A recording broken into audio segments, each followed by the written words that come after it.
జై తెలంగాణ, జై తెలంగాణ అండి. జై తెలంగాణ, జై తెలంగాణ, జై తెలంగాణ, ఖచ్చితంగా జై తెలంగాణ. జై తెలంగాణ. అప్పుడు రాజశేఖర రెడ్డి గారు కొద్దిగా క్లోజ్ అయ్యింది.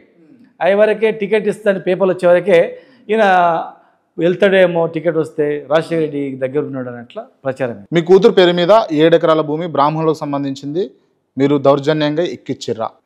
మహబూబ్నగర్లోనే ఉంది. మహబూబ్నగర్లోనే కిషన్ రావు అని బ్రాహ్మణ్స్ ఉన్నారు, ఇప్పుడు ఉన్నారు. వాళ్ళు ఒక 20-30 అంటే వాళ్ళు 50 ఏళ్ళ నుంచి ఉన్నట్లుంది వాళ్ళ భూమి. నేను మంత్రిగా ఉన్నప్పుడు ఒక చీఫ్ సెక్రటరీ ద్వారా నా దగ్గరికి వచ్చారు వాళ్ళు. వాళ్ళు వచ్చినప్పుడు మా భూమి లిటికేషన్లో ఉందని ఎవరు ఉండలేడు సార్ అన్నప్పుడు, ఆ రోజు మార్కెట్ రేట్ ప్రకారమే కొన్నాము. వాళ్ళు ఉన్నారు, బ్రాహ్మణ్స్ ఉన్నారు అక్కడ. వాళ్ళ పెళ్ళికి కావాలంటే మ్యారేజ్కి డబ్బులు ఇచ్చినాం, తర్వాత ఇంకా వాళ్ళ పిల్లలకి ఇచ్చినాం. వాళ్ళ పిల్లలు వాళ్ళ మన్మనులు వచ్చి మీరు ఇచ్చినందుకు, డబ్బులు ఇచ్చినందుకు మాకు అందరం ఇన్ని రోజులు చూస్తూ ఊరుకున్నాం సార్, అనుభవించినాం సార్ అని చెప్పి